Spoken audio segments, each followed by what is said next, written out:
Assalamualaikum warahmatullahi wabarakatuh. Alhamdulillahilladzi an'amana bi ni'matil iman wal islam wa nusalli wa nusallimu ala khairil anam nabiyina Muhammadin wa ala alihi wa sahbihi ajma'in. Jemaah rahimakumullah, alhamdulillah kita bisa kembali duduk bersama dalam majelis ilmu kajian tiap malam Rabu ini, di mana malam Rabu minggu kemarin kita libur. Maka untuk malam hari ini kita akan kembali melanjutkan pembahasan kita, karena kita sudah selesai kemarin mengurai tentang suratul Fatihah. Maka suratul Fatihah adalah merupakan rukun sholat yang keempat. Setelah niat, kemudian berdiri betul, kemudian takbiratul ihram, kemudian Fatihah.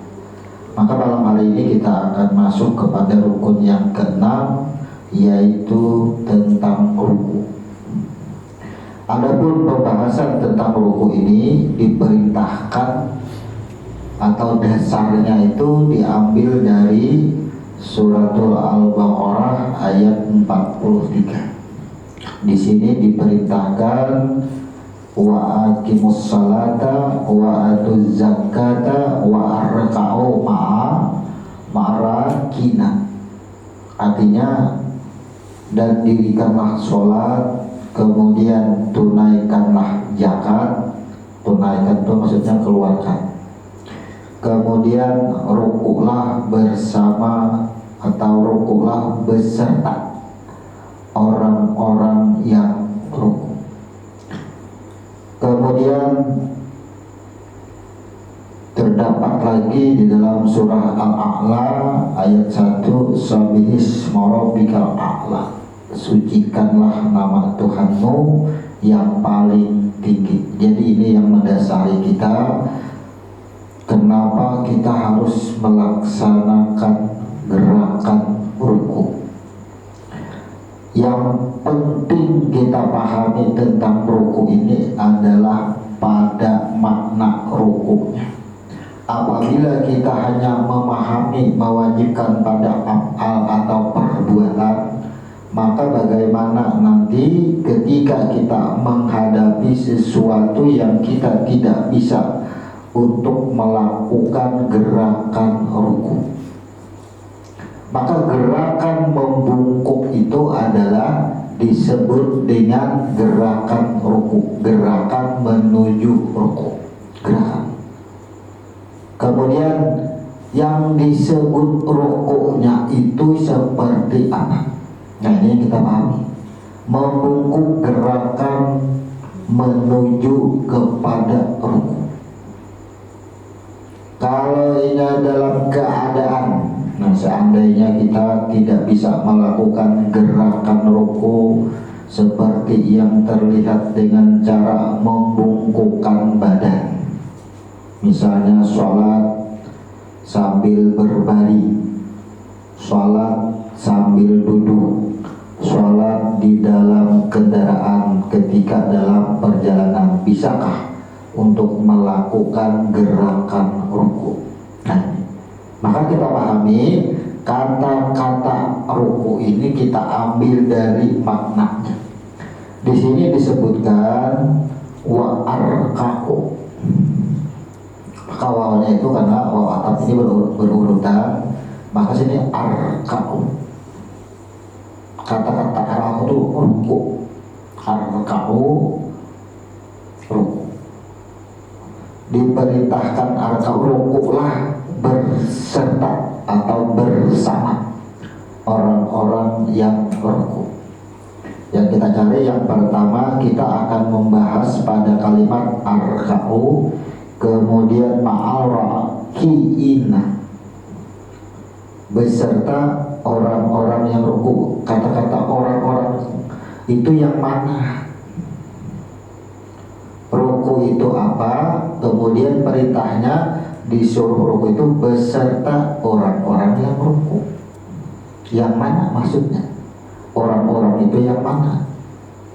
Kalau ini diartikan dengan sholat berjamaah, ya, maka akhirnya kata-kata orang ini akan tertuju kepada kawan-kawan baik yang di belakang, baik yang di depan, baik yang di samping kiri maupun yang di samping kanan.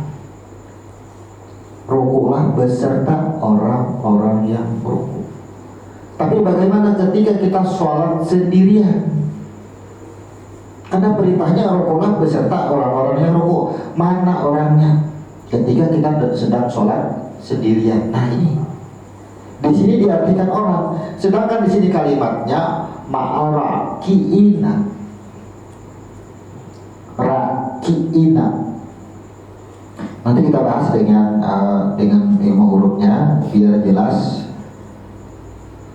Istilahnya arka atau ruku ini semua orang yang mengerjakan sholat secara sempurna 13 rukun.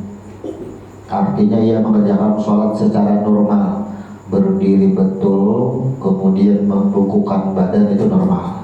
Maka sempurnalah rukunya, sehingga di dalam rukunya tersebut harus mematuhi aturan.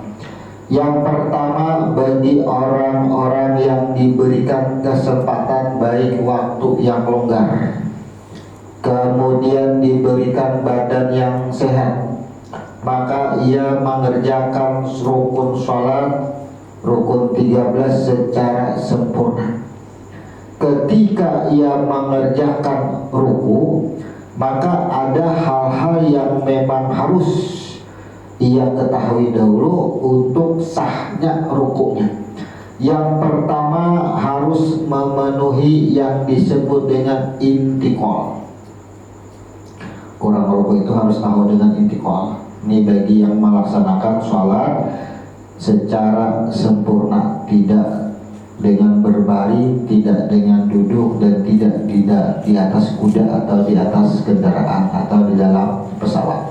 Maka penuhi dahulu pertama adalah intikal. Intikal itu apa? Intikal itu adalah penghantar. Kalau sudah Al-Fatihah,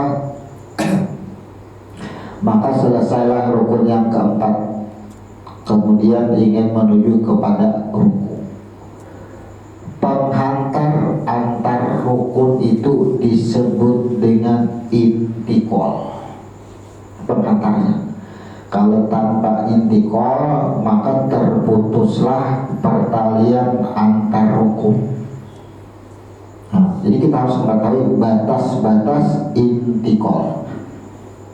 Batas-batas intikal itu adalah ketika sudah menggerakkan, ada gerakan sudah, itu disebut sudah intikal. Gerakan ingin membungkuk. Nah, ketika gerakan ingin membungkuk itu disebut dengan intikal, dengan mengucapkan kalimat takbir.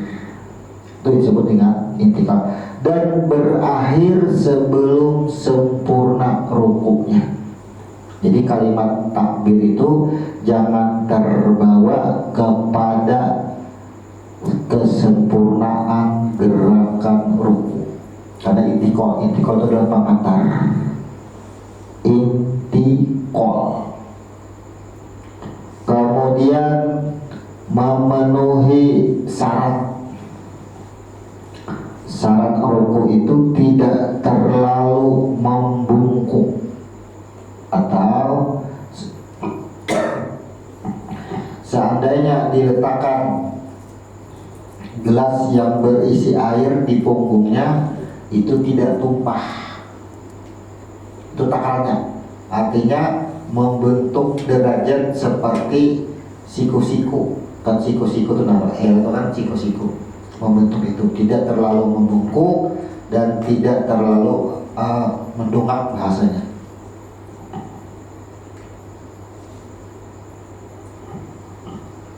Itu syarat rukuknya.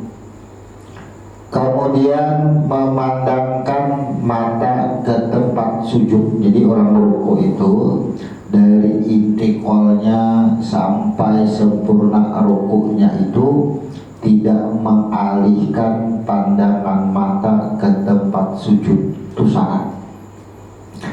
Karena kebanyakan orang ketika melaksanakan ruku ini mengangkat tangan untuk takbir kepada ruku itu, pandangan mata mengikuti gerakan tangan ke atas atau mata tertuju kepada arah depan atau kiblat. Nah, ini kan mengalihkan, sehingga syarat ruku ini tidak terpenuhi. Cacatlah rukunya tadi, cacat. Kemudian setelah sempurna rukunya diperintahkan membaca tasbih dan istighfar. Kalau ini diperintahkan untuk bertasbih, tasbih, istighfar. Kata-kata tasbih di sini adalah karena dimulai dengan huruf ta, adalah pertaubatan, lakukan dulu taubat, bahasanya pengakuan. Kemudian istighfar itu adalah sesuatu permohonan. Kalau sudah kita melakukan taubat, pengakuan, baru memohon ampunannya. Akui dahulu segala apa yang kita rasakan, yang kita lakukan, atau akui dulu kesalahan, baru meminta ampunan. Ini disebut dengan tasbih dan istighfar. Itu maksudnya. Nah, sekarang kita kembali kepada pembahasan pokoknya, yaitu arka'u atau ruku. Kalau dari segi bahasa, rukulah bersama orang-orang yang ruku. Kemudian diterjemahnya pun tetap dengan menggunakan bahasa ruku. Maka kita akan kembali kepada bahasa aslinya, bahwa diperintahkan rukulah, arka'u. Nah, mari kita bahas dengan ilmu huruf. Ruku itu berasal dari arka'u, alif, kemudian ra, kemudian kaf, kemudian ain, kemudian waw. Nih, arka'u. Setiap yang dimulai dengan huruf alif, maka semua huruf sesudahnya itu adalah merupakan penyerahan af'al atau perbuatan kepada kodrat yang asal. Jadi tidak ada pengakuan. Apabila ini huruf alif, maka kita cek huruf berikutnya. Kita contohkan dulu, membaca huruf. Huruf alif ini menyatakan perbuatanku, af'alku.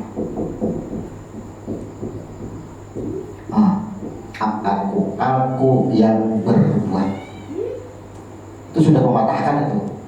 Jadi apapun yang dimulai dengan huruf alif, jangan ada keakuan lagi. Aku yang berbuat.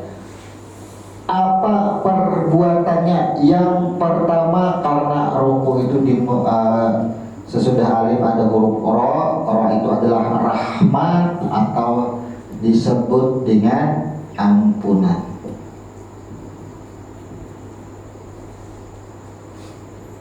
Nah, kita belajar mengkaji. Siapa yang bisa memberikan ampunan dan siapa yang memiliki ampunan? Inilah alif sudah tadi. Ampunku, ampunan dari aku dan akulah yang memberikan. Rahmat murni dari Tuhan, rahmatku. Kemudian setelah huruf ra ada huruf kaf. Kaf ini dengan arti atau dengan makna cukup. Maksud cukup adalah tidak beranak dan tidak diperanakan.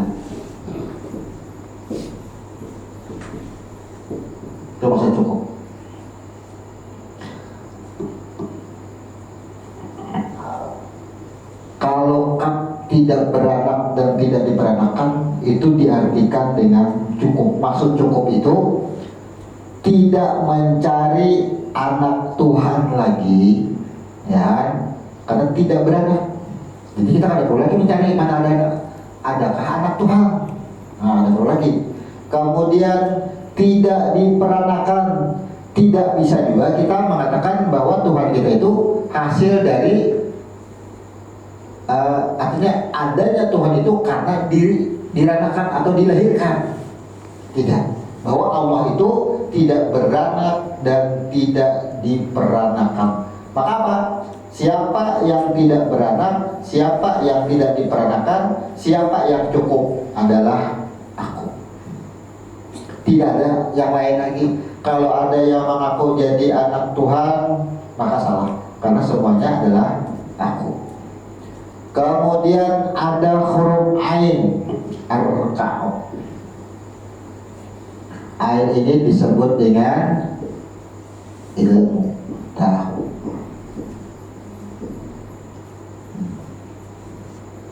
Siapa yang memiliki ilmu dan siapa yang memberikan ilmu.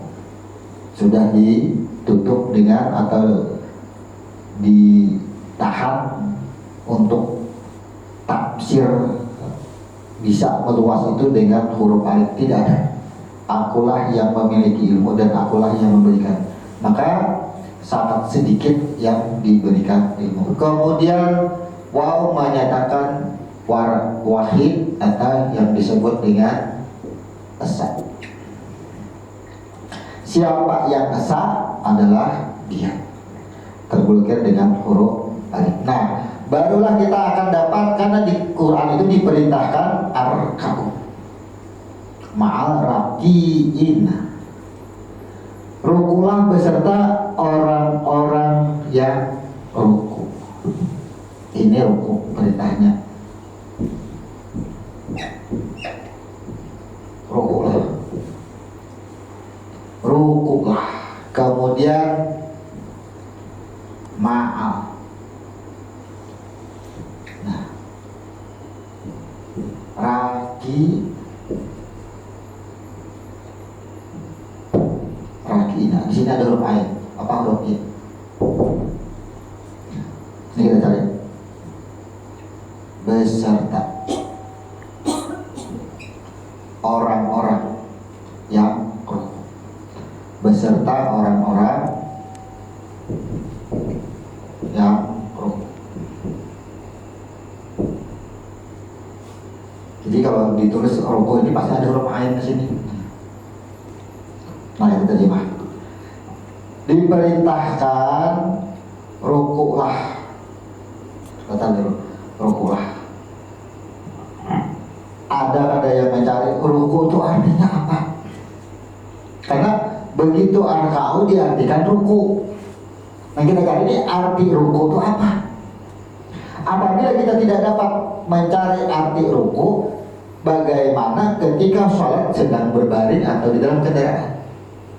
Rukulah, perintahnya rukulah. Kalau kita artikan dengan gerakan membungkuklah, menunduklah, ilmiah jadinya, ya. Kalau ruku itu diartikan menunduk, berarti perintahnya di sini menunduklah, menunduklah arti ruku secara ilmiah. Kalau secara ilmu huruf itu ar-ka'u. Yang pertama, gapailah ampunanku, carilah ampunanku. Cari, gapailah, dapatkanlah ampunanku. Ini karena ada huruf ra. Carilah ampunanku, ya Tuhan. Atau dapatkanlah, dapatilah ampunanku. Itu perintahnya. Ar-ka'u, rukulah, menunduklah. Kalau secara ilmu huruf, gapailah ampunanku, menunjuklah kepada ampunanku. Sama, karena dimulai dengan huruf ra. Jadi kita tujuannya ruku itu adalah menggapai atau masuk ke dalam ampunannya. Syarat untuk mendapatkan ampunan adalah huruf kaf. Dapatilah ampunanku itu dengan tidak menyekutukan aku. Huruf A. Gapai. Kita menuju ampunan Tuhan itu syaratnya apa? Adalah tidak melakukan kesyirikan atau tidak musyrik. Sama, tidak syirik, tidak musyrik. Bapak kita sembahyang berbongkok badan tapi masih melakukan perbuatan syirik atau musyrik. Sedangkan sini perintahnya dapatilah ampunanku atau gapailah ampunanku dengan tidak menyekutukan. Orang yang menyekutukan itu adalah berbuat syirik, mengatakan atau membuat sesembahan lain selain Allah. Nah, jadi orang ruku itu sembahyang belum tentu ruku. Kenapa? Orang yang sembahyang kemudian ia membungkuk tapi tidak paham arti ruku. Ternyata ruku itu adalah bahasanya mensucikan. Orang yang mengerja, orang yang mendapat ampunan otomatis orang yang suci. Orang yang mendapatkan ampunan orang yang tidak syirik. Makanya dosa yang tidak bisa diampuni hanya dengan mengerjakan sholat. Tidak bisa. Pelaku syirik itu hanya bisa dengan taubat. Kalau pak bersedekah tidak bisa. Melakukan ibadah-ibadah yang lain tidak bisa. Jadi pelaku syirik itu adalah melakukan taubat. Sebagaimana ketika roh yang dihembuskannya awal ia taubat, mengakui. Apa pengakuannya? Disitulah yang disebut dengan persaksian syahadah. Ini orang musyahadah itu ia membuat persaksian. Ia mengoreksi persaksiannya lagi, ia mengoreksi dirinya lagi.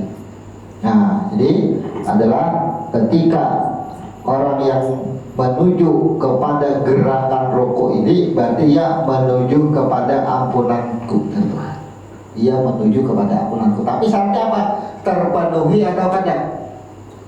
Syirik atau kada kita selama ini. Maka kali ibadah kita membedakan mana syirik mana kada. Sangat tipis. Kemudian ada huruf ain, maka ain ini menentukan bagaimana ia bisa mendapatkan ampunan. Tanpa ilmu mustahil ia tidak. Artinya bisa mendapatkan ampunan. Jadi setiap diri pasti ada huruf ainnya, pasti ada ilmu. Maka gunakanlah ilmu tadi. Nah, kemudian ada huruf waw. Kalau kita sudah tidak melakukan kesyirikan, tidak melakukan kemusyrikan, bagi Allah cukup, bagi Tuhanku kita sudah mengesahkan. Nah, kita rinci, rukulah, menunduklah. Kita ulang kalimatnya. Dapatilah ampunanku, cukupkanlah aku bagimu. Ya kan? Ruku itu cukuplah aku bagimu. Sama itu, rukulah, cukuplah aku bagimu. Kemudian kata-kata lain, kan ada ilmu. Bahasanya kalau orang berilmu ini nih, ketika ia merasa berilmu, merasa tahu, bisa jadi Tuhan. Tuhan di dunia jangan ada aku jangan berilmu, jangan ada aku madai kada tahu sidin. Nah, ingat, kada ada keakuan lagi. Makanya di sini kadang-kadang sesuatu ilmu itu lalu berijazah. Ilmunya ampun Tuhan, lalu diulang ijazah. Seakan-akan ampun sidin ilmunya. Kenapa ilmu harus berijazah? Ilmu itu ampun Tuhan. Makanya diperintahkan sampaikanlah, ya kan? Walaupun satu ayat, bila tahu satu ayat sampaikan. Sudah diperintah Tuhan, kita ini menyampaikan apa yang kita tahu. Ini begitu kita tahu lalu diulang ijazah, menabus ulang ijazah, menjual ilmu. ya, berijazah. Ini kan gampang-gampang guru itu aja. Ini bermodal juga sekolah. Itu kan orang sekolah. Sekolah itu ada jenjang. Ijazah itu menandakan bahwa orang itu pernah sekolah, itu aja. Kemudian kaitannya dengan sampaikanlah walau satu ayat. Tuhan sudah memerintahkan. Kenapa begitu kita menyampaikan satu ayat, lalu ini amalanku ya, sudah ijazahkan. Ini amalanku sudah seakan-akan itu ampun sidin ilmunya. Maka ketika menyampaikan, maka pasti sudah setiap yang diijazahkan amalannya pasti jadi. Kenapa jadi? Orang ambil isi amalan kemudian dijulung pulang amalan tadi orang lain nih, dianggap itu ijazah, pasti jadi. Kenapa jadi? Karena diikuti oleh prasangka, oleh jin, kuat jinnya. Nah, apakah itu tidak bertentangan dengan huruf K? Ini parah. Jadi kalau kita harus setuju kalau nggak usah ijazah apa semuanya, ya benar ijazah. Tidak, sebutan ijazah itu maksudnya bahwa kalau ijazah Fatihah misalnya menandakan bahwa beliau ini sudah belajar Fatihah, sudah tamat, sudah bagus. Itu kan bahasanya nih. Tapi kan ada biaya akhirnya. Kan jualannya. Untuk apa sih ijazahnya? Paling untuk diri sendiri. Kita bayangkan ke orang gaji dan bapak, bisakah untuk digunakan melamar pekerjaan ijazah itu? Nah, jadi ilmu itu adalah ampunku. Ini praktik ini banyak sekarang. Sembahyang Allahu Akbar, membengkokkan badan, ia melakukan rukuk, tapi dalam praktik kehidupannya apakah ia disebut dengan rukuk? Rukuk itu seperti yang sudah dikatakan tadi, Al-A'la ayat 1, Sabbihis marabbikal a'la, sucikanlah nama Tuhanmu. Kita mengerjakan rukuk ini tujuannya mensucikan namaku. Nah, jadi apa yang disucikan nih? Jadi rukuk ini bertujuan mensucikan.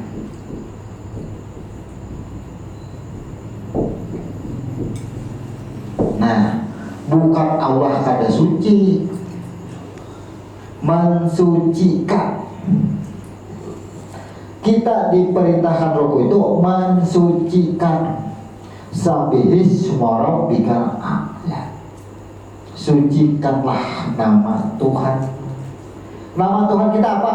Allah. Ya, nama Tuhan kita Allah. Sucikanlah nama. Apabila kita katakan mensucikan nama Allah ini, kalau kita terjemah atau kita pisah hurufnya adalah nih.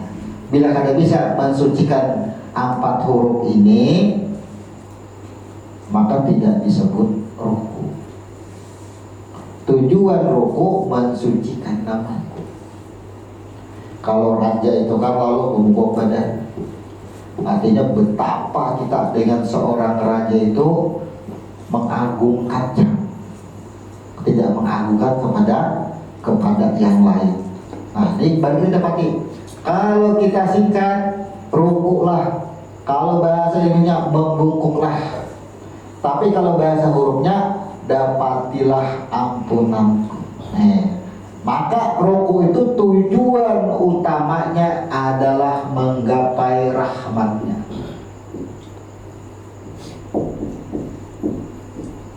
Tujuan utama ruku itu adalah menggapai rahmatnya. Tapi syaratnya apa? Harus titik 2 sini. Nah, syaratnya tidak bersekutu, kemudian tidak menganggap ilmu atau menganggap rasa tahu tadi adalah pada diri ilmuku. aku nang pintar, aku nang tahu, ilmuku. Makanya kan ada bahasanya ya alimu alimna bi'ilmika. Ya Allah, berikanlah aku ilmu dengan ilmu, adalah ilmu kita. Makanya tidak ada keakuan. Syarat untuk mendapatkan rahmat nih, maka orang ruku itu syaratnya ada 3 akhirnya. Yang pertama, ia tidak berbuat atau tidak melakukan kesyirikan atau musyriknya. Jadi di sini huruf kaf ini, sini musyrik, syirik.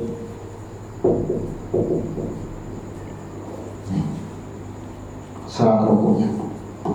Kayak apa kita orang sembahyang, orang sholat, sesungguhnya sholat itu mencegah perbuatan keji dan munkar. Amunnya bujur-bujur, diperdalami kata-kata ruku ini, kadang akan ada keji dan munkarnya itu bujur. Sembahyang, kada sembahyang, tatapinya ruku. Orang yang tidak menyekutukan orang yang tidak musyrik atau syirik, karena menganggap cukup Allah bagiku. Kemudian tidak merasa berilmu. Tidak merasa berilmu itu maksudnya ketika kita sebelum mengetahui sesuatu, kemudian kita mengetahui sesuatu, ilmu tahu sudah. Tapi bukan kita yang menganggap ilmu itu kita kembalikan karena ilmumu. Jadi ampunku. Apabila kita merasa kita berilmu, maka ketika kita memberitahu seseorang itu untuk memberikan tahu tadi atau ilmu kepada seseorang, pasti ada perasaan, banyak perasaannya. Oh, aduh sakit, menyamani ini benar. Nah, muncul kucing badai. Aduh sakit. Nah, ini bahasanya karena kita merasa memiliki ilmu. Seorang kan gampang-gampang sekolah. Wah, akhirnya itu. Karena merasa memiliki ilmu. Nah, dah itu cirinya dah. Kemudian ada huruf waw. Waw bisa dengan wara atau wahid, terpelihara daripada menyekutukan sama. Maka mengesahkan Allah. Nah, kata-kata mengesahkan, semua yang dipandang adalah satu, pandang yang banyak satu. Kemudian apa yang kita jadikan tadi, inilah yang disebut dengan pandangan di dalam ruku tadi. Gerakan, ada tangan, ada kaki. Ketika intikal itu mata, kepala turun, inilah ma'a beserta. Adalah kalau bahasa Arab kata-kata marakiina, adakah mana kata-kata orang? Kalau orang ini diartikan manusia atau insan, mana kalimatnya di sini? Sedangkan terjemahnya rukuklah beserta orang-orang yang rukuk. Kata-kata orang ini mana? Nah, dari mana? Ma'ai dengan arti jiwa. Gapailah rahmatku, carilah ampunanku, atau datanglah menuju kepada ampunanku sebagaimana jiwa yang asal. Ini sejarahnya asal jadinya. Roh kita yang asal, ia sudah menuju kepada ampunan. Kalau terjemah Al-Quran beserta orang-orang yang rukuk, mana orang-orang bahasanya di sini? Carilah ampunanku, dapatilah ampunanku, ya kan? Diartikan dengan rukuklah beserta. Di mana kalimat beserta orang-orang? Rukuklah, carilah ampunanku. Nih, bukankah huruf mim ini adalah jiwa? Ketika roh dimasukkan ke dalam batang tubuh disebut dengan jiwa. Disebut jiwa kan? Ketika disebut jiwa inilah, bukankah roh yang awal itu sudah melakukan bahasanya tadi, ia tasbih dan istighfar. Sejarah huruf mim ini sudah melakukan huruf taubat, kemudian melakukan istighfar.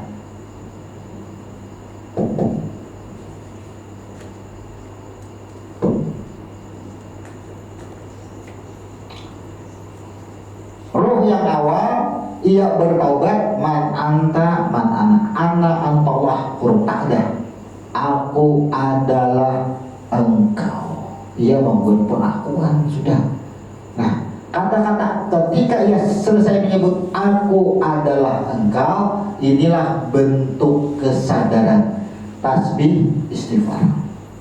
Maka ini taubat disebut dengan tasbih, ini disebut dengan penyerahan. Istighfarnya penyerahan diri. Jadi ia bertaubat, membuat pengakuan dahulu, aku salah, tak akui. Nih, maka gapailah ampunanku, gapailah, carilah huruf ra. Nah, carilah huruf ra beserta seperti jiwamu yang asal. Ingat kata, ketika roh ditanya man anta man ana selama 3.000 tahun, apa yang terbit? Huruf ta dulu. Setelah huruf ta barulah mendapatkan ampunan. Nah, tak boleh terus ini. Itu maksudnya. Gapailah ampunanku sebagaimana jiwa engkau, roh engkau ini. Kenapa diartikan dengan beserta orang-orang? Nah, beserta orang-orang. Nih, ada huruf ain. Beserta orang-orang, menujulah. Beserta huruf ain ini menunjukkan banyak. Artinya bahwa roh itu sudah bisa ilmu nih, beserta orang-orang. Maka huruf ain ini menyebar ke mana sebarannya? Ke dalam hati, ke dalam jantung, ke tangan, ke batis, ke kepala. Orang-orang yang menggapai ampunan tadi apa? Ketika roh dihembuskan ke dalam batang tubuh, menyebar ke hati. Hati bisa berbisik, hati bisa berkata, hati bisa mencela. Ia bertaubat. Ketika roh menyebar, masuk mengalir ke tangan, tangan bisa berbuat salah, ke kaki, ke mata, ke telinga. Inilah gapailah ampunanku beserta orang-orang. Kata orang-orang ini adalah roh yang merambat, menjalar di seluruh anggota tubuh kita. Ma'ana. Kalau kita mencari bahasanya, mana orang-orang? Kembalilah kepada jiwa yang asal. Kemudian rakiina, beserta orang-orang yang rukuk. Disinilah disebutkan, bukankah roh yang awal sudah mendapatkan ampunan, ia sudah membuat pengakuan ana antallah hurkam sudah. Ketika ia sudah membuat pengakuan, tidak akan terwujud ampunan tadi setelah ada pemberitahuan itulah yang ada huruf ain. Karena dengan tegas man anta man ana, ketika sudah diberitahu jiwa tadi, karena yang awal itu kan dari ilmunya, sehingga aku adalah, aku anak-anak, anta. Setelah diberikan ilmu baru sadar. Jadi dengan dasar itulah, pengakuan itulah, lambang artinya ketahuan tadi dilambangkan dengan huruf ain. Kenapa ada huruf ya di sini pula? Kan buka Qurannya itu Al-Baqarah tadi. Ada huruf ya, rakiin. Huruf ya ini menerima.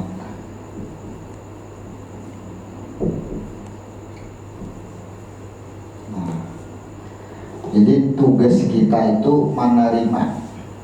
Yasin huruf ya juga. Manusia itu tugasnya menerima, jangan membantah. Yasin terima terus, apa aja terima terus. Tidak ada bahasa buruk, tidak ada bahasa baik. Bukan berarti tidak menemukan kebaikan, tidak menemukan keburukan. Cuma orang yang sudah al-muqarrabun itu, ia tidak bisa melihat kebaikan dan tidak bisa melihat keburukan. Caranya apa? Ketika kita melihat orang mabuk, yang kita lihat itu apa? Bukan orang mabuknya, ia sudah menjalani takdirnya mabuk. Adalah keburukan orang mabuk itu kita pandang. Tapi lagi kenapa? Ketika kita memandang orang mabuk itu, oh, sidin mabuk, bukankah mabuk itu ditakdirkan? Bukankah sholat juga ditakdirkan? Ketika melihat orang sholat, orang berbuat baik, sidin ditakdirkan untuk sholat, takdirnya juga. Ketika melihat orang mabuk, ia ditakdirkan untuk mabuk. Di mana kita bisa bertemu melihat baik dan buruk? Kadang ada lagi baik dan buruk.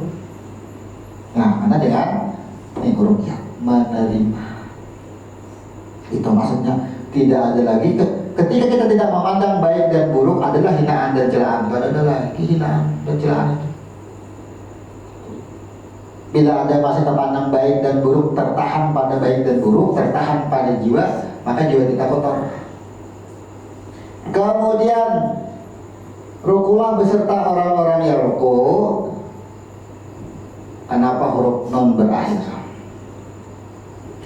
Bukankah roh ketika terjadi mang'ana, ia kembali kepada nur. Roh setelah dihembuskan itu, ya, ia kepada nar. Tapi bila sudah membuat pengakuan, menjadilah kepada nur rajiin. Jadi kita globalkan dulu. Sebuah perintah, rukulah bersama orang-orang yang ruku. Kita ubah redaksinya dengan bahasa huruf. Dapatilah ampunanku. Sebagaimana nih roh yang awal, ia melakukan pertaubatan dan mendapatkan ampunan. Maka kembalinya adalah kepada nur. Nih, hanya disebut dengan. Maka orang yang ruku tadi tanpa melakukan gerakan ruku pun, coba rasakan kita sambil berabah Allahu Akbar, bayangkan, ini bayangkan dulu, bayangkan gerakan ruku, dapat sudah membayangkan, hilangkan gerakan tadi. Kenapa? Kembalikan kepada makna asal Allahu Akbar. Tujuanku takbir Allahu Akbar ini adalah mendapatkan ampunan atau menuju ampunan Tuhan. Ruku arka'u. Awal-awal kejadian diri kita ini adalah gerakan menuju ampunan dahulu. Lewat tuh, perlu dihembuskan. Ketika melakukan kesalahan, ia menuju ampunan Tuhan, dia bertaubat. Maka ketika roh tadi dijadikan menjadi batang tubuh kita, apa gerakannya? Rukulah, menujulah ke kejadian asal. Nampak tilas, Sabaya itu nampak tilas akhirnya gerakan tadi.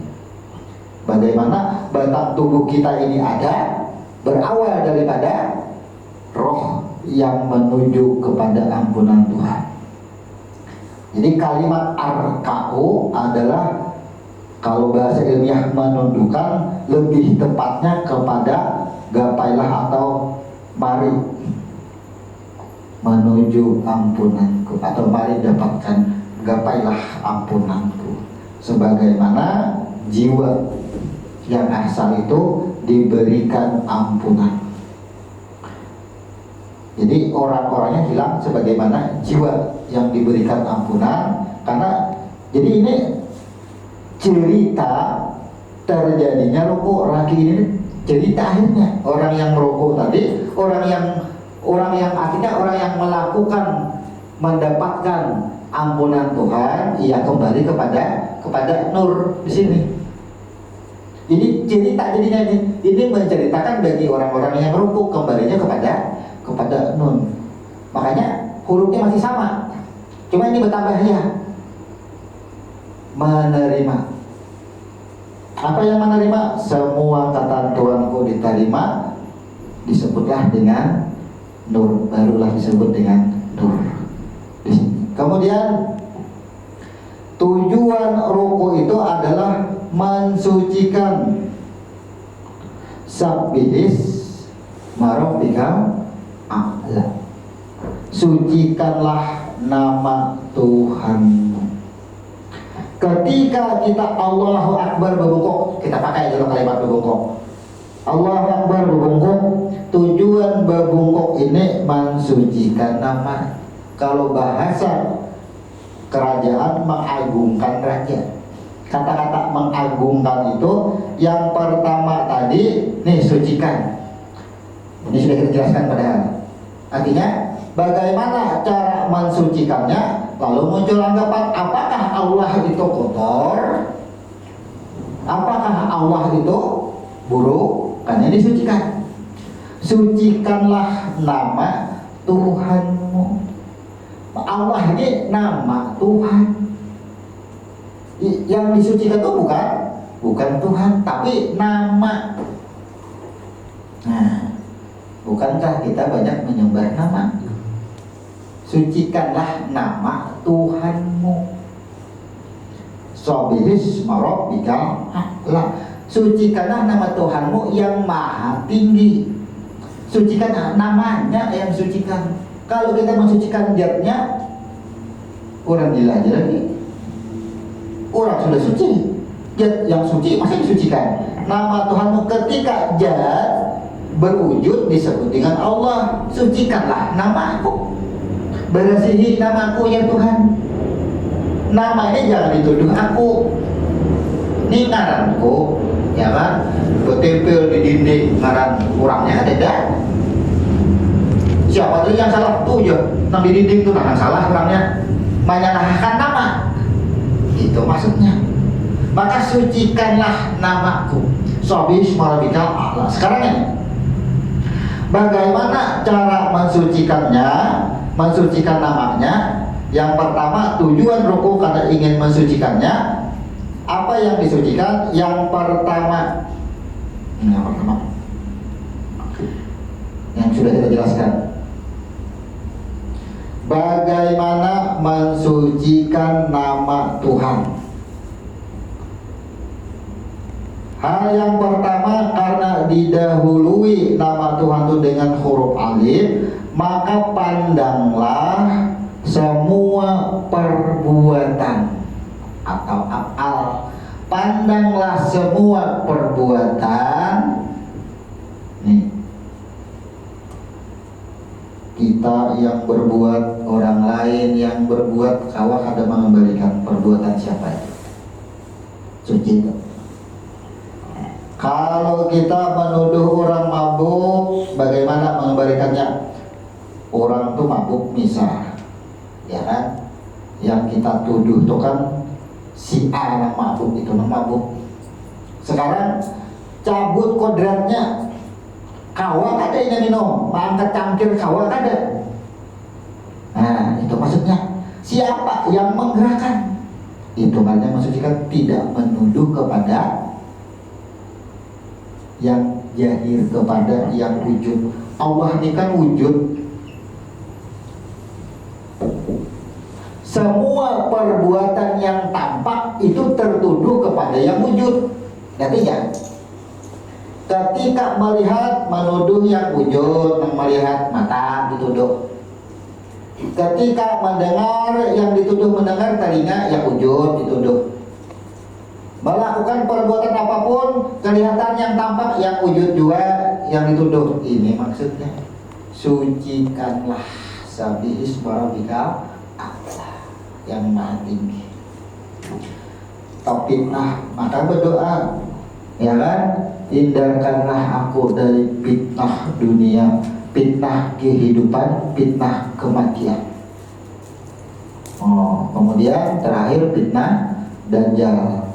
Ini hadis Sahih Bukhari, dibaca sering pada tahiyat akhir. Minta, tapi kita tertipu dengan kehidupan dunia, tertipu dengan fitnah dunia, tertipu dengan fitnah kehidupan. Melihat orang menghidup kada tertahan pada apa yang kita lihat, itu ngarannya buat apa ruku, itu kada ruku ngarannya. Bujur ya, sampai yang ia berbungkuk melakukan ruku tapi tidak disebut arka'u, tidak menuju kepada raki'in. Orang yang ruku ini bulitnya disebut dengan raki'in. Orang-orang yang mendapatkan ampunan, orang-orang yang sudah kembali dalam ampunan. Raki'in ini artinya orang-orang yang sudah kembali ke asal, jiwa roh kita yang asal. Ini gerakannya, ini perintahnya, ini tujuan akhir. Maka ini menceritakan arka'unya, cerita. Jadi hasil kita ruku tadi ini kisahnya raki'in. Orang yang terdahulu, siapa orang yang terdahulu? Roh kita. Ini sudah berada dalam ampunan. Jadi makna rukunya, kemudian begitu makna rukunya kita dapat, maka hasil rukunya itu di mana? Hasil rukunya itu berada pada kembali kepada nur. Kemudian tujuan rukunya apa? Sabih smarabika a'la, sucikanlah namaku. Ini ingat namanya, nama wujud. Jad. Nah, kita di sini sedikit. Jad ini tidak bisa diumpamakan, dibandingkan dengan apapun, sehingga tidak ada bahasa, tidak ada huruf. Karena ia ingin dikenal, kemudian ia menjadi wujud. Disinilah yang menjadi fitnah. Kalau menjadi fitnah, inilah yang disebut dengan kotor. Sehingga muncul perintah disucikan. Jadi ini memerintahkan sucikanlah. Ketika zat ini berwujud, kalau bahasa yang lain bertajali. Nah, zat tajali kepada yang wujud. Siapa yang wujud? Kita sebagai taat. Alam semesta beserta intinya itu wujud kawan dilihat. Nah, padahal asalnya dari zat semuanya berasal. Muncullah di sini ini yang diperintahkan sucikan. Kemudian kita tidak menuduh orang melakukan apapun, kita yang bergerak, kita kada menganggap geraknya kita lagi suci, ngarannya sudah. Kemudian nih, lam yang kedua, lam pertama disebut dengan asma, berbentuk-bentuk. Nah, bernama. Ini sudah ada bumi, ngarannya ya, insan lah, manusia, makhluk lah ngarannya nih. Yang bernama itu, bentuk itu bentuk siapa? Nih, yang bernama itu bentuk siapa? Karena ini wujud. Nah, ya kan? Karena wujud pasti berbentuk, bernama siapa? Nama ada kan bentuk kita. Jadi ini bertajali, ini kan bertajali masuk sini. Nah, ke bawah pulang. Ini sirkulasinya itu. Apapun bentuknya, apapun namanya, apa aja bentuknya, apa aja namanya, kawalah kita mengembalikan ke asal. Nih ada huruf waw.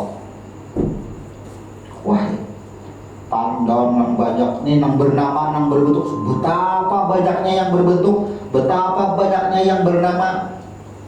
Kembalikan kepada semua yang bernama, semua yang bentuk, kembalikan semuanya daripada jatnya, penampakan daripada jatnya. Samakah yang wujud ini dengan jatnya? Ya pasti lain. Maksudnya apa? Samakah setrum dengan cahaya? Sama lah, kata sama, cuma cahaya ini mewujudkan adanya setrum itu maksudnya. Maka banyaknya nama dan bentuk ini berasal daripada zat. Cahaya ini berasal daripada setrum. Apakah cahaya itu bentuk setrum? Lain. Itu maksudnya. Apakah cahaya ini menandakan seperti itu kah setrum bentuknya? Nah, ini yang harus dibahas. Kenapa? Apabila kita salah memaknai bahwasanya siapapun yang bernama, apapun bentuk dan rupanya, itu adalah bentuknya jatan. Ini bahaya nih kalimatnya. Berarti jatnya sama lah.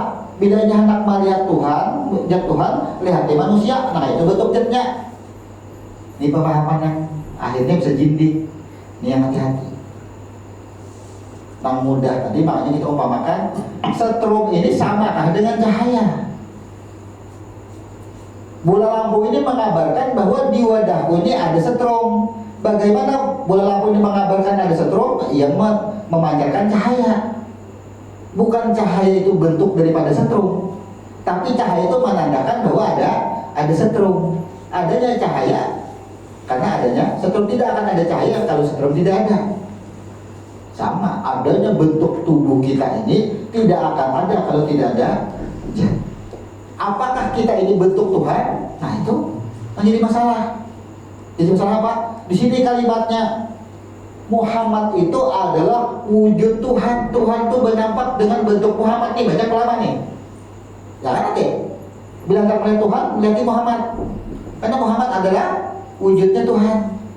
Tempat bertajalli Tuhan ya dengan. Jadi kayak apa bentuknya? Nah ini bahasanya. Kadang akan sama karena ini sudah Al-Quran. Laisa kamitslihi syai'un.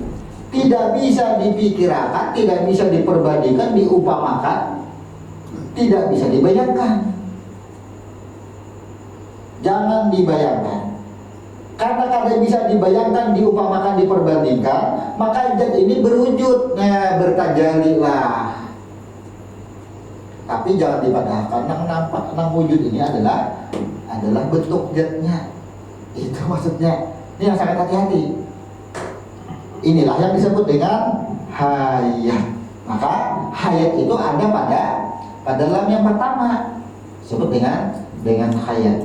Nah, hayat. Bukan hayun. Satu kata dulu. Harus kalimat yang kita luruskan itu adalah jangan menyebut wujud itu adalah bentuknya Tuhan. Ini bahasa umum. Atau bentuknya daripada ya bukan. Tapi bentuk wujud ini menandakan adalah adanya zat.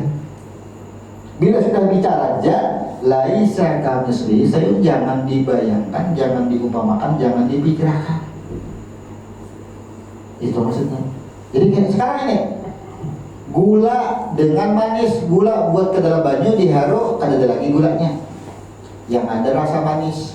Apakah rasa manis itu bentuknya gula? Kan kada sama bentuk. Tapi manis itu adalah menandakan adanya gula. Manis itu berasal daripada gula. Itu maksudnya adanya yang wujud, adanya yang bernama, adanya yang berbentuk berasal daripada zat rububiyah. Di sini kita ini bingung kadang-kadang belajar tasawuf, belajar tauhid itu memandang kendaraan menanggupi Tuhan dalam artian zat. Ini namanya boleh jindik, bukan zat, tapi berasal daripada zat. Adanya wujud menandakan adanya zat. Wujud tempat bertajalli. Tajalli itu maksudnya wujud ini tempat memadahkan, menginformasikan bahwa adanya aku, ya Tuhan, itu maksudnya. Cahaya mengabarkan bahwa adanya setrum, selesai. Kemudian adalah yang kedua, adalah sifat. Sifat ini disebut dengan nyawa. Nah, sifat itu adalah nyawa. Setiap yang bernyawa, setiap yang bersifat, pohon itu ada sifatnya, mustahil itu ada sifatnya, gula aja ada sifatnya, gula mempunyai sifat manis.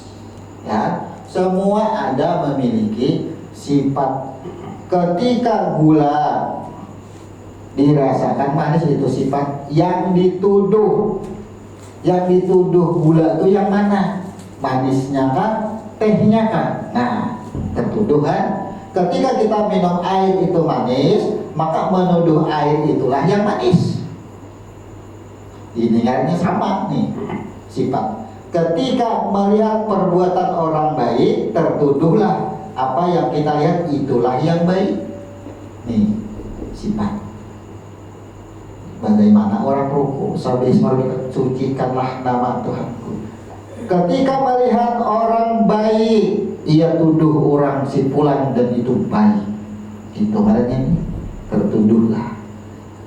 Gula masukkan ke dalam air, diaduk, hilanglah gula yang ada rasa manis. Ketika air diminum, yang tertuduh manis adalah air. Kenapa kita menuduh air yang manis? Karena kita tidak tahu siapa sesungguhnya yang manis. Cari. Oh, bukan air yang manis. Yang manis itu adalah rasa. Rasa berasal rasa manis dari mana? Daripada gula. Sama, ketika kita melihat seseorang berbuat baik, kita lihat di jasadnya, batang tubuhnya, nyawanya, oh semuanya adalah daripada. Dan maka siapa yang baik? Kembali ke asal. Ada menuduh lagi, itu maksudnya sucikanlah. Huruf H-nya apa? Ini H sudah lambang daripada zat. Kenapa ini dilambangkan dengan daripada zat? Maka ini lambangnya adalah aku bahasanya. Perbuatan af'alku yang bernama berbentuk dari aku, yang bersifat yang bernyawa daripada aku. Ini menerangkan. Hak ini menerangkan adalah kalimat aku. Hanya hak itu bentuknya ini adalah garis lurus. Garis lurus ini kalau di belakang, jadi air dikeluarkan dari tulang ini al-arab 172 huruf H. Aku. Kata-kata aku itu adalah ini huruf H ini bukan nama Tuhan, tapi sumber zat, sumber perkembangbiakan. Jadi di sini memecah jadilah yang mengenalnya. Sumber wujud ada itu dari huruf H, makanya disebut dengan zat. Jadi H ini lambang sumber jaka tandunnya nih. Ini tandunnya berasal di sini.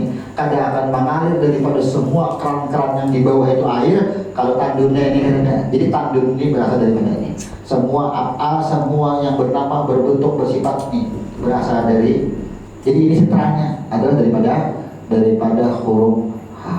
Nah, sekarang kita simpulkan bahwasanya orang sholat yang secara sempurna mengerjakan rukun 13, maka ia sempurna mengerjakan gerakan ruku dengan cara membungkukkan badan. Cara membungkukkan badan, maka yang diperhatikan adalah intikal, karena penghantar dari rukun ke rukun itu dibatasi atau dihantar dengan atau dihubungkan dengan gerakan intikal. Intikal kalau secara ilmu huruf ada huruf alif, kemudian ada huruf nun, kemudian ada huruf ta, kemudian ada huruf qaf, kemudian ada huruf lam. Nah, intikal ini disebut dengan taksi atau grip. Ya, ini orang bahasanya, ini aku ya Tuhan, ini sumber cahayanya dari aku, ini bibit yang awal, ini aku. Kita ringkas intikal. Ini adalah perjalanan pengakuan, artinya ini taubat. Nah, kemudian kekuasaan kita pahami intikal. Ini adalah makhluk. Nah, maha halus. Intikal. Cari di kitab apa ada intikal ada dapat. Kali intikal juga ya kan? Sekarang ini apa yang disebut dengan intikal? Intikal ini dari rukun ke rukun, ini rukun. Nah, ini rukun di sini. Nah, rukun menuju kepada rukun, disebut tengah-tengahnya ini disebut dengan intikal. Nah, menghubungkan dari rukun ke rukun tengahnya ini disebut dengan intikal. Jelas. Maka kalau kita analogikan ini taksi sama, ya, pesawat sama, ini yang menghubungkan. Sekarang kalau dengan ilmu huruf, apa sekarang intikal itu artinya? Karena kita akan mendapati arti intikal yang sesungguhnya. Yang pertama, kalau didahului dengan huruf alif, maka semua huruf-huruf sesudahnya tadi tidak ada lagi pengakuan. Yang pertama intikal tadi, seandainya ini Fatihah di sini. Nah, karena kita membicarakan yang dekat, ini Fatihah di sini rukuk. Nah, kita belajar memahami intikal ini.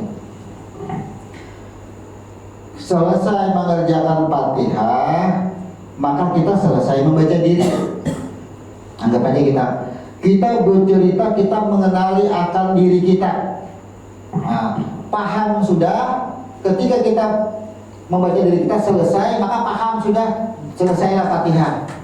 Begitu selesai Fatihah, bahasanya kalau kita analogikan lagi, kita ubah redaksinya lagi. Nah, itu tuh sesungguhnya ikam. Nah, kan gitu bahasanya. Itu nah sebenarnya diri ikam tuh. Nah, amun sudah ikam sadar siapa diri ikam, ayo nih, rukulah bersama orang-orang yang ruku. Al-Fatihah menceritakan bagaimana kejadian diri kita sehingga kita wujudlah kita. Nah, dari Al-Fatihah wujudlah diri kita seikungan. Ini kita ubah bagaimana kita berkomunikasi dari rukun antar rukun yang disebut dengan intikal. Ini sekarang nih. Bacalah Fatihah, baca kita Fatihah berarti membaca diri. Kayak apalah asal usul diriku ini ada. Nah, itu Fatihah lah, ya kan? Siapa aku sebenarnya? Jadilah diri kita. Sempurnalah diri kita disebut dengan wujud. Nah, ya Tuhan, tahulah sudah. Ya, tahu. Amun sudah tahu diri engkau itu siapa sebenarnya diri engkau, arkaku. Sujudlah bersama orang-orang yang ruku. Untuk menuju kepada ruku ini ada intikal dulu. Untuk menuju kepada bukan. Jadi setiap perbuatan tadi, setiap rukun tadi, bukankah ingat sebelum Fatihah rukun apa? Disebut dengan takbiratul ihram, ya kan? Nah, sebelum takbiratul ihram berdiri betul. Sebelum berdiri betul disebut dengan niat. Nah, di sini. Ada kadang antara rukun ini intikal? Tidak mungkin tidak ada. Setelah kita niat, ya kan? Niat itu begitu selesai, apakah niat itu dilakukan semenit 2 menit? Tidak ada waktu mengerjakan niat karena diri kita inilah niat seikungan. Nah, kemudian berdiri betul, dari niat kepada berdiri betul, karena adanya niat maka adanya berdiri. Intikalnya gimana? Nah, kita rinci. Intikalnya dari niat kepada berdiri betul. Itu dari mana niatnya? Nih. Niat ini kan iradah yang awal. Ketika adanya kehendak, maka apa? Ini iradah. Ketika ada iradah, maka melahirkan kodrat. Nah, betul tuh kodrat. Tidak akan ada kodrat tanpa ada iradah. Inilah yang disebut nih, antara iradah dengan kodrat ini ya titik kesadaran. Intikalnya di sini sama tetap pada bawah. Coba kita lihat sampai kepada rukuk supaya kita pas. Ini kita berniat. Ingat akan uraian awal Tuhan berkehendak, ujar Tuhan aku nih anak dikenal. Niat iradah. Nah, dari iradah itu keinginan untuk dikenal ada muncul. Apa munculnya? Kamu kada berusaha. Aku nak lihat paham kada berusaha kada begitu. Nah, aku lapar, kamu kada makan, aku kada kadang-kadang memunculkan gerakan. Maka kesadaran untuk menggerakkan tadi itulah disebut dengan intikal, titik sadarnya kita itu. Coba kita merenung, maka itulah disebut dengan titik sadar. Titik sadarnya itu disebut nih. Untuk mewujudkan kehendak tadi harus ada gerakan. Maka titik sadarnya untuk menggerakkan inilah yang disebut dengan intikal. Sadar pada akan bisa kalau anak berumput aja kada ada gerakan. Nah, begitu ia sudah ada kodratnya, di sini titik pengembaliannya yang disebut dengan takbiratul ihram. Maka inilah sesadar-sadarnya pengembalian atau pertemuan takbiratul ihram ini pengembalian. Coba kita rasakan kan? Rasakan ketika kita berkehendak sesuatu apa semuanya, dari sesuatu yang disebut keinginan itulah menimbulkan ada kodrat. Sebelum terjadi gerakan disebut dengan intikal, ada titik sadar. Titik sadar itu kalau bahasa kemanusiaan berpikir. Apalah takilun, apalah tatafakarun di sini dahulu disebut dengan intikal. Ini baru kita bahas hurufnya lagi. Kemudian antara kodrat dengan takbiratul ihram ini ada titik sadarnya. Di mana titik sadarnya? Ia mengakui, ternyata aku adalah dari engkau, adanya aku daripada engkau yang berbuat. Ini titik sadar pengembalian di sini. Intikal itu tetap titik sadar. Kemudian terbalikkan, maka kalau kita simpulkan intikalnya adalah titik sadar, titik kesadaran kita. Nah, apabila dari rukun ke rukun ini tanpa disadari, ia berbuat, maka tidak akan terhubung. Sekarang kalau disebut dengan titik sadar, secara ilmu huruf bagaimana? Di mana titik sadarnya? Nah, sekarang ini, ketika sudah mengerjakan Fatihah, tahu akan diri engkau tadi, tahu dengan diri kita tadi, kan Fatihah berakhir dengan huruf amin. Berarti siapa sesungguhnya? Oh, ternyata aku berasal daripada nur. Titik sadarnya di situ.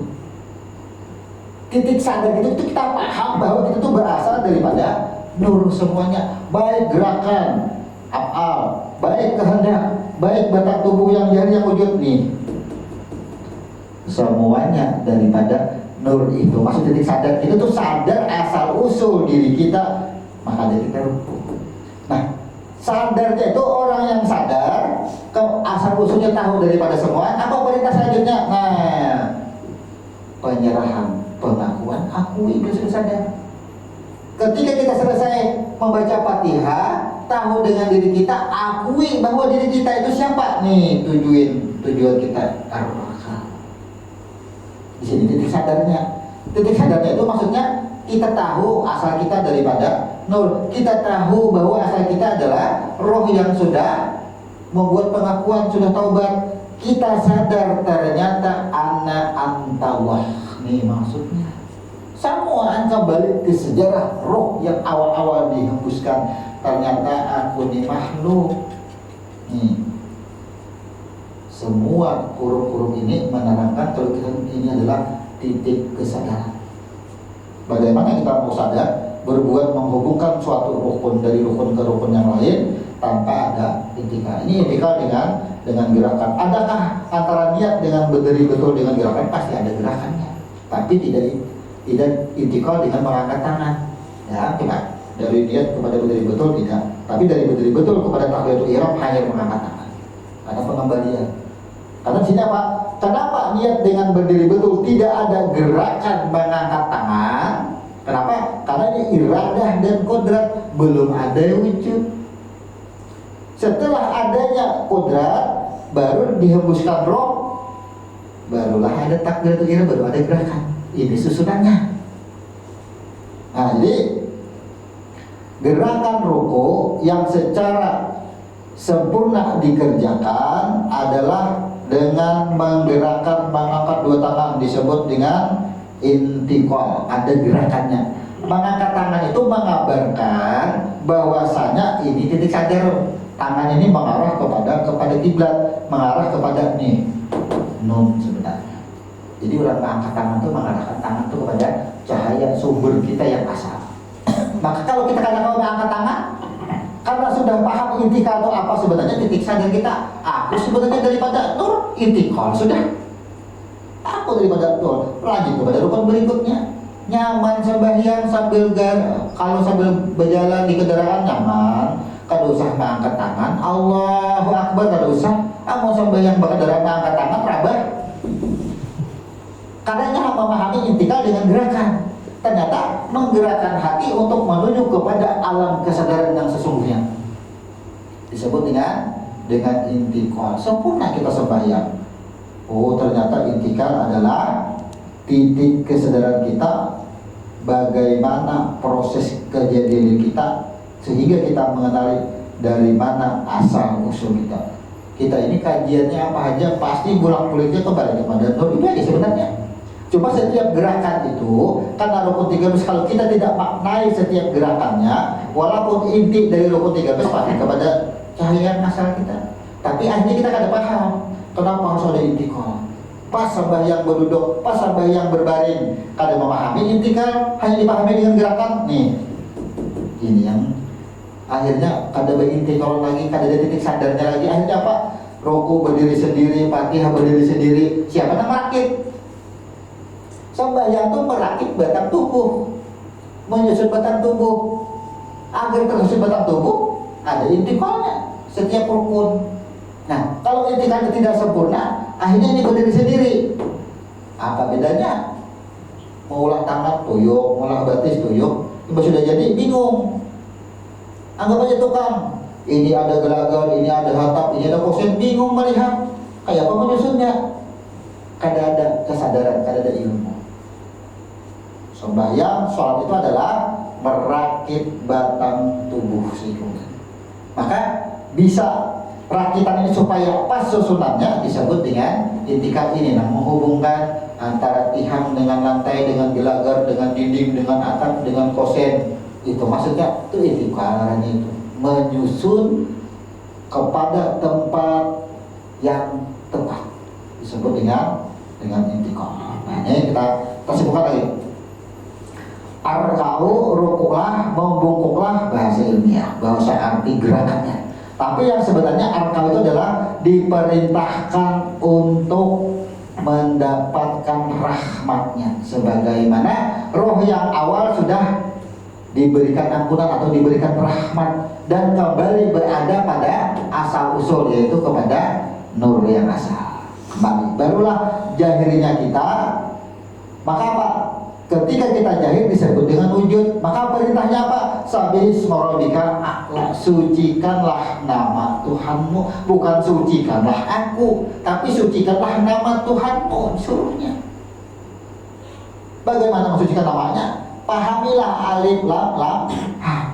Tidak menuduh lagi kepada yang wujud, kembalikanlah kepada yang asal. Jangan menuduh wujud ini adalah wujudnya jad atau bentuknya jad, itu maksudnya. Bila ini bentuknya bulan juga lah jad. Nah, ini bahasanya bahaya. Bukan itu maksudnya. Apapun nama dan bentuknya semuanya berasal daripada aku itu. Cahaya ini mau 5 watt, mau 100 watt, semuanya berasal daripada setrum. Yang kada ada ukurannya setrum ini. Kada ada ukuran setrum itu ukur di setrum ini 100 watt kada. Ketika sudah menyala barulah terukur. Maka ukuran yang 100 watt tidak bisa dituduhkan kepada setrum. Kada bisa. Sama ketika yang wujud ini berbuat baik, berbuat buruk, tidak bisa dituduhkan kepada roh. Maksudnya apa? Perbuatan baik bagi roh itu tidak ada baik, tidak ada buruk. Karena roh itu suci. Itu maksudnya. Nah, jadi kita harus memilah, kemudian jangan sampai membuat bahasanya fitnah dunia, fitnah kepada yang wujud. Nah, inilah penjelasan ringkas kita menguraikan apa sih makna daripada ruku, kenapa harus diperintahkan ruku, kemudian kenapa ada perintah arkau atau ruku itu bersama orang-orang yang ruku. Orang-orang itu yang disebut orang-orang itu seperti apa? Nah, itu bahwa orang-orang yang seperti apa tadi kita jelaskan adalah pada jiwa-jiwa. Nah, kemudian tujuan ruku adalah perintahnya mensucikan namanya, nama Tuhanmu. Itu yang kita jelaskan, yang kita pahami. Sebelum ditutup seperti biasa kita masuk kepada waktu atau ruang waktu tanya jawab. Silakan bagi ada yang ditanyakan.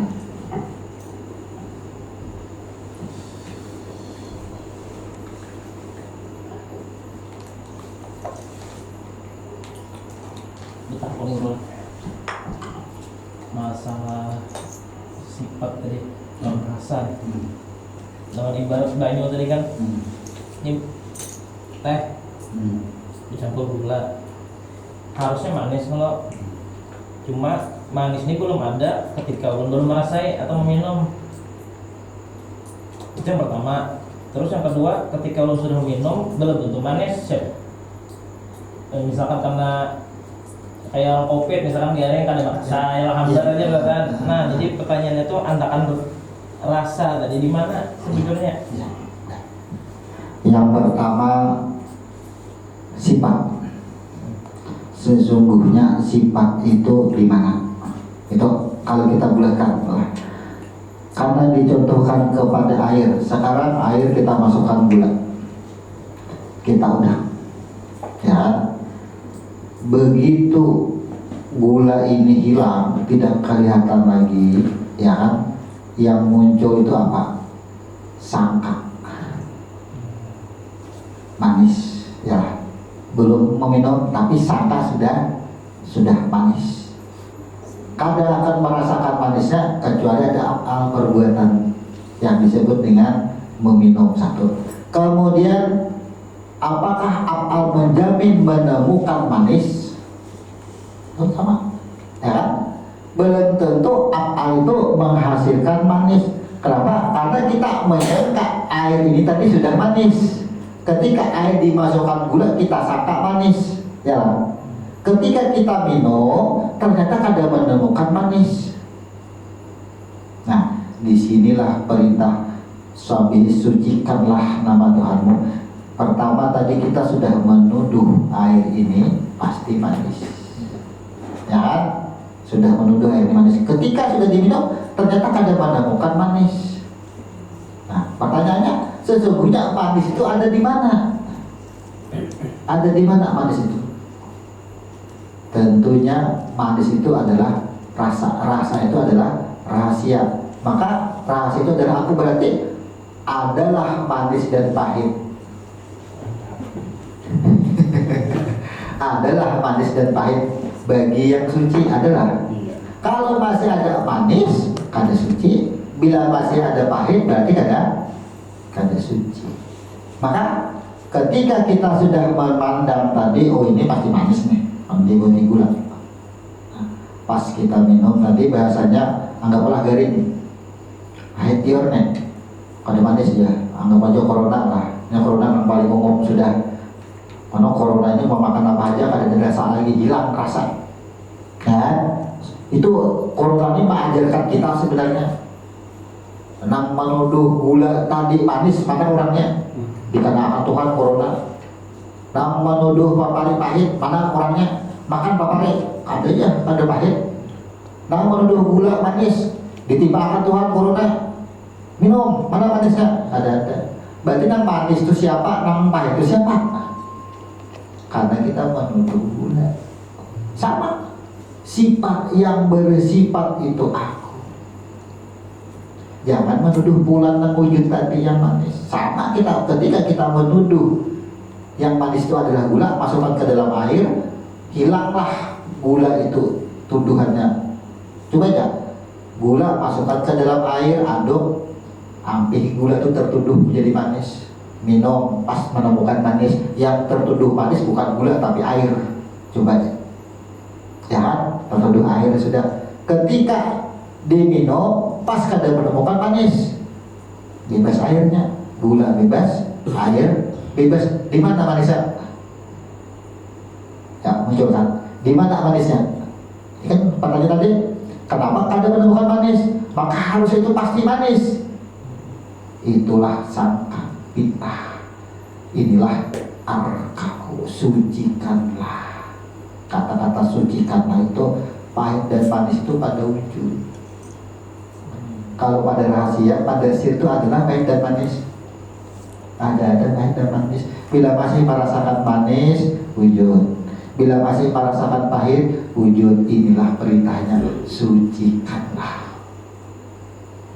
Jadi bila kita mendengar bahasa manis, bahasa pahit, bahasa bahagia, bahasa sedih, kada ada. Itu bahasa wujud. Itu yang diperintahkan ini, sucikanlah, kembalikanlah semua. Itulah orang-orang ruku.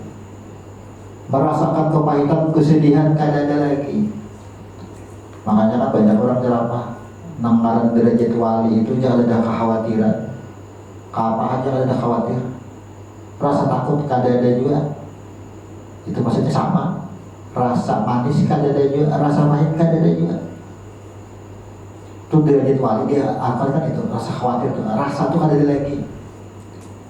Ketika menemukan rasa manis, ini kada bertahan pada rasa manisnya. Bila bertahan pada rasa manisnya itu masih wujud. Hilangkanlah rasa manis, kembali kepada cahaya nur tadi. Adalah situ manis dan pahit, kada ada lagi. Itu naik. Itu sebenarnya menuju kepada yang disebut dengan arka'u. Menuju kepada bahasanya kembalilah kepada orang-orang yang ruku, serta orang-orang yang kembalilah kepada jiwa kita yang asal, roh kita yang asal. Itu maksudnya. Jadi bahasa wujud inilah yang menipu. Tentu saja kita semua menuduh gula manis, ujar gula, aku ini pasti dituduh gula manis. Buat kakak dalam banyak, pastinya kada menuduh aku lagi, sudah lupa dengan aku ujar gula. Coba aja, ya kan? Begitu gula masukkan air, bebas gula. Nampaknya aja gula mana nak udah aku manis, aku kan lagi sudah. Pasti dia ditakan baju situ ada sasarannya. Ya, banyak gula yang dituduh orang manis. Gitu. Kenapa? Karena masih tak kaji, tak lihat, tak rasa. Masih berada pada rasa. Tapi apa? Untuk menyampaikan itu memang harus menemukan rasa dahulu. Bila kada menemukan rasa, kada kau boleh ke cahaya, tanur. Kada bisa.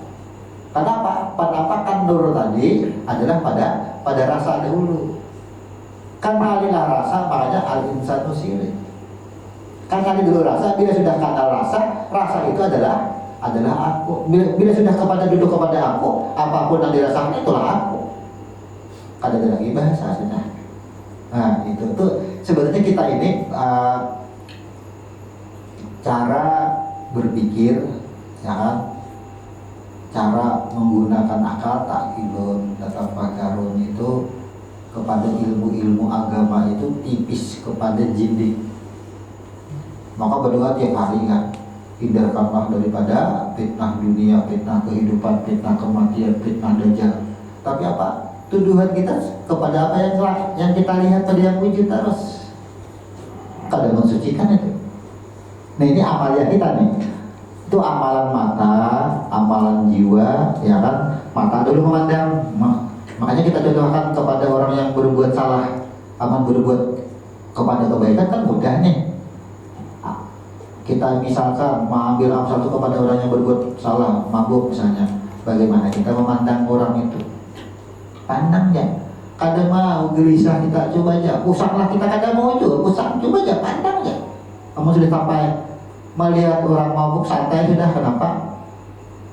Nang menggerakkan mabuk itu siapa? Kembali dulu semua kita pandang sisirir sama. Itu disebut dengan tadabarun. Bila sudah tadabarun kita menemukan dengan rasa tadi. Bagaimana kedudukan orang tadi? Bila sudah itu akhirnya apa? Lenyaplah orang itu tadi. Nah bahasa kemanusiaan inilah yang bahayanya pulang. Mengkacu ya abai benar. Ada peduli itu, makanya kewajiban manusia saling mengingatkan. Nah kan kasih itu pulang nih, ya misalnya orang mabuk pasti diletakkan aja lah. Nah di sini yang kurang memahami. Pertama, melihat orang mabuk, sudut pandang kita gunakan. Pandanglah orang mabuk. Kembali mabuk tuh apakah hukumnya salah atau benar? Pasti salah, kata hukum mabuk. Sekarang kenapa inya mabuk? Nah, ya kan akal kita jalan naik ke dada baru. Kenapa inya mabuk? Kawalah inya mabuk. Mabuk seorang kan berdiri seorang kawalah. Namun kada ditakdirkan dia mabuk. Nah, kembali ke situ. Hilang udah bahasa mabuknya, kembali ke bahasa takdir kita. Bahasa mabuk itu hilang. Kenapa? Karena kembali naik kepada takdir. Kada akan bisa mabuk ini kalau kada ditakdirkan. Melihat orang sembahyang, ya kan, kadang akan bisa sholat. kalau ia tidak ditakdirkan, takdirlah yang kita catatan takdir sudah. Begitu sudah catatan takdir kita kembalikan semua, tenanglah kita. Kadang mau kita gelisah. Nah, lalu ini dibahas amun yaitu abai sama kayak Palestina dengan Israel. Kada ada empati lalu, kada ada simpati lalu. Kan itu bahasanya. Kita harus dukung, kita harus ini begini. Nah, orang mengeranai akhirnya kan tidak dikatakan mendukung, tidak mengatakan membela agama, jadinya sasarannya ke situ kalimatnya. Nah, sudut pandangnya ini amalnya ini menyangkut dengan ilmu agama. Sekarang begini, ketika terjadi ini yang marak nih Palestina dengan Israel, dan pandang kejadian Israel takdir, pandang kejadian Gaza takdir, dan kita kadang menuduh lagi sudah kepada Israel dan Palestina lagi kada lagi sudah, karena tertuduh kepada ini sudah takdir Tuhan. Tuhan sudah mengadakan. Nah, akhirnya apa? Lalu bingung hati, seakan-akan kada peduli, seakan-akan apa? Akhirnya kita apa? Ikutlah kita menyumbang misa, ya kan? Ikutlah menyumbang apa misalnya. Maka bahasa menyumbang itu yang tertuduh menyumbang itu diri kita lah. Pertama pasti diri kita. Kembalikan lagi ke asal. Aku menyumbang ini kada akan kawa kalau tidak ditakdirkan. Maka Palestina takdir, Israel takdir, kita menyumbang adalah takdir ini yang suci, mensucikan namaku. Adalah keakuan itu. Masalahnya kalau kita melakukan kepedulian, akhirnya apa? Merasa yang tertuduh adalah ini pada rasa, bertahanlah pada rasa. Kembalikan, aku tidak akan bisa berbuat kebaikan, mendukung ini tidak akan bisa kalau tidak ditakdirkan untuk mendukung itu. Lalu siapa? Ada masalah iman dulu situ. Bila sudah mengenal kepada takdir tadi, akhirnya kita naik ke atas yang disebut dengan ya, ternyata semuanya adalah dia, Palestina dia, Israel dia, aku yang mendukung adalah dia. Itu sama. Itu cara beramal, cara melakukan aktivitas kehidupan apa aja di muka bumi ini. Itu maksudnya caranya, jangan bertahan pada rasa, tapi tidak akan bisa kita menembusnya kalau tidak menemukan rasa dahulu. Dengan rasa dahulu latihannya pada mau kan melihat Palestina, melihat ada rasa sakit hati, ada rasa empati, rasa gelisah, ada. Temukan dulu rasa. Begitu sudah menemukan rasa, tadabur. Nah, ya hanya bertadaburlah di situ. Jangan bertahan. Bila kita bertahan melihat Palestina sakit hati, tangis, titik, bunyi mata, bertahan pada situ. Nah, ini yang bahaya. Ujar Tuhan, kenapa menangisi yang sudah aku takdirkan? Kenapa engkau meratap dengan aku yang takdirkan? Sama ada ikhlas. Sama kita mencela yang terjadi itu maksudnya. Maka apa? Ketika kita sudah meratapi atas kejadian di Palestina ini Amsal Palestina ini karena memang parah kan sekarang. Kemudian kita berpikir kenapa terjadi itu? Oh, sekarang aku harus berbuat baik, menyumbang. Rasa itu sudah muncul perasaan kita. Maka rasa tadi tadaburkan, hilangkan lagi. Kadang akan bisa aku berbuat itu. Kalau kadang dia menentukan aku bisa, berarti bukan aku yang melakukannya. Ini maksudnya kadang mengerti kita itu hanya mengesahkan, membersihkan, mensucikan namanya. Artinya kadang menuduh diri kita, kadang menuduh diri orang lain. Itu cara dalam amaliyah, cara kita mengamalkan bahasanya tauhid. Kalau kebanyakan orang tauhid itu tata baik Tuhan dengan hamba. Coba aja. Ya, kita ini sebagai hamba, ya kita ini memiliki Tuhan, wajib kita berdoa kepada Tuhan. Seakan-akan doa itu tidak ditakdirkan olehnya, maka doa itu adalah tetap takdirnya juga, dinya juga semua. Itu maksudnya.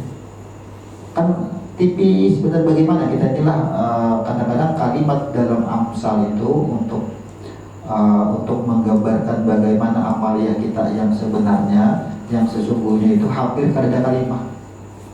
Kenapa? Karena rahasia apa? Sirup. Rahasia itu adalah aku. Lalu kita ini berusaha membaca rahasia itu dengan kalimat. Akhirnya ketika kalimat itu disampaikan, multitafsir jadinya.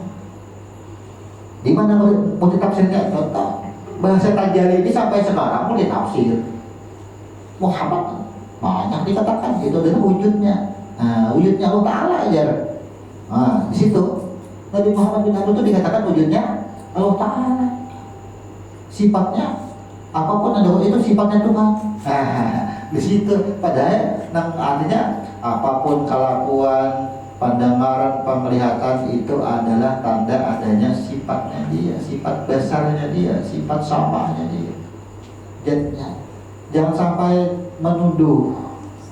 Itu yang diperintahkan untuk disucikan. Jadi kembali bila sudah naik ke atas itu hanya mensucikan. Bila bahasa suci tidak ada bahagia, tidak ada sedih, tidak ada manis, tidak ada pahit, itu maksudnya.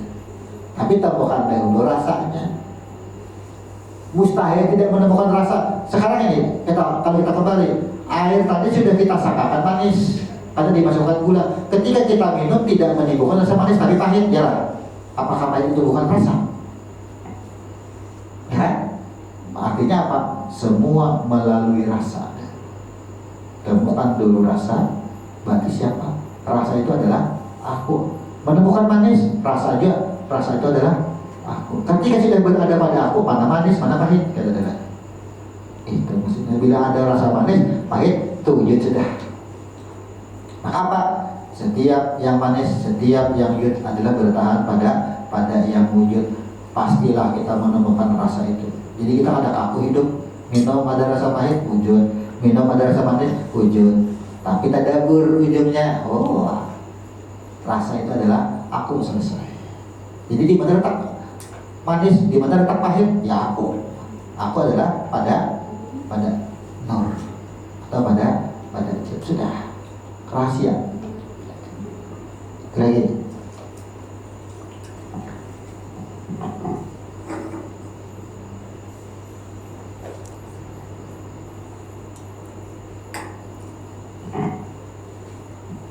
Saudara, telah didirikan tutup. Subhanallahumma wa bihamdika asyhadu an la ilaha illa anta astaghfiruka wa atubu ilaik.